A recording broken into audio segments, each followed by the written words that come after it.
J'ai reçu un appel de mon ex ce matin. Ça fait exactement 8 ans qu'il a quitté le pays en me promettant de revenir pour notre mariage.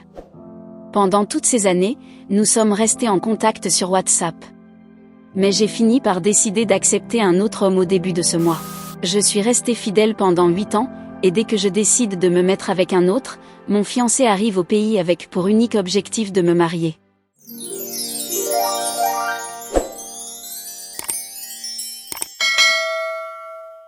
Bonjour Goumin TV. S'il vous plaît, publiez mon histoire en anneaux. J'ai reçu un appel de mon ex ce matin. Ça fait exactement 8 ans qu'il a quitté le pays en me promettant de revenir pour notre mariage. Pendant toutes ces années, nous sommes restés en contact sur WhatsApp. Mais j'ai fini par décider d'accepter un autre homme au début de ce mois. J'ai déjà 27 ans, et lui en a 36. Je ne voulais pas passer toute une éternité à espérer le retour d'un homme qui s'est peut-être déjà marié à l'étranger. Il me dit qu'il est encore célibataire et qu'il ne me trahira pas, mais moi, je n'arrivais plus à croire à ses propos. Et lorsqu'il m'a appelé aujourd'hui, j'ai ignoré son appel, comme je le fais depuis que j'ai commencé une nouvelle relation amoureuse. Quelques minutes plus tard, il m'envoie un message, et dans ce message il dit, je cite: « Je sais que tu es en colère contre moi, mais je te supplie de me pardonner. Tu es la personne la plus importante de ma vie. J'ai pris mon vol il y a quelques heures, et j'atterrirai dans 1 heure environ. J'aimerais que tu viennes à l'aéroport pour m'accueillir de la meilleure façon. Gros bisous à toi mon amour. Je t'aime. » Alors que je lisais le message, mon cœur battait à tout rompre. Mon Dieu, pourquoi me mets-tu dans une situation aussi douloureuse? Ai-je dit d'une voix pleine de culpabilité.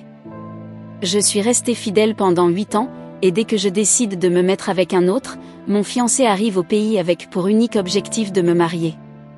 Qu'est-ce que j'ai fait pour mériter ça?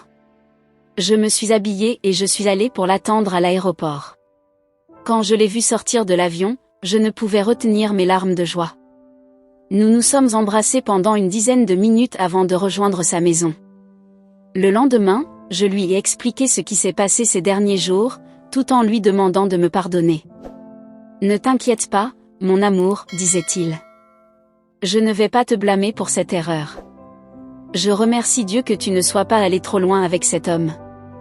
Il m'a pardonné, et nous avons commencé à préparer les documents pour voyager en couple après notre mariage, prévu pour le mois prochain.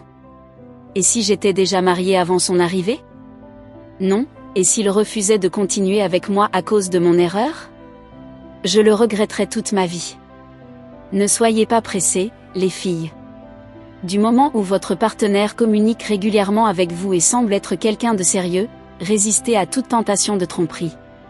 Beaucoup de femmes, comme moi, se sont fait de fausses idées et ont abandonné le véritable amour pour se coincer dans un mariage sans bonheur. L'important n'est pas de se marier, mais de le faire avec la bonne personne.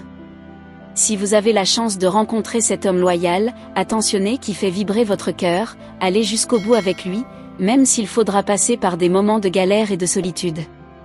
Car, ça fait très mal de voir l'homme que nous avons trahi en train de réussir sa vie. Alors les amis, c'était Goumin TV et comme vous l'avez sûrement constaté, ici on parle de déception amoureuse et des histoires de couple. Si tu es nouveau sur la chaîne, je t'invite à t'abonner et surtout d'activer la cloche de notification pour ne manquer aucune des prochaines publications. On publie 2 histoires par semaine le lundi et le jeudi ici même sur YouTube à partir de 20 h. Et on a également une session en direct sur TikTok tous les samedis à partir de 20 h où les gens viennent raconter leurs histoires en direct. Alors si toi également tu as une histoire que tu souhaites partager, que ce soit la tienne ou celle d'une personne que tu connais, envoie-la en note vocale au numéro WhatsApp qui s'affiche à l'écran et on va la jouer ici sur YouTube, sur Facebook et sur TikTok.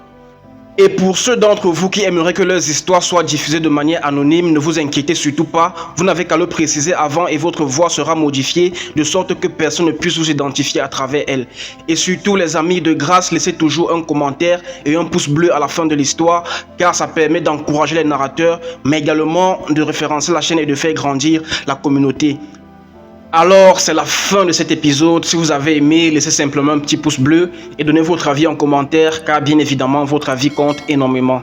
Sur ce, on se revoit très bientôt pour un nouvel épisode. Portez-vous bien, prenez soin de vous et que la paix soit sur vous.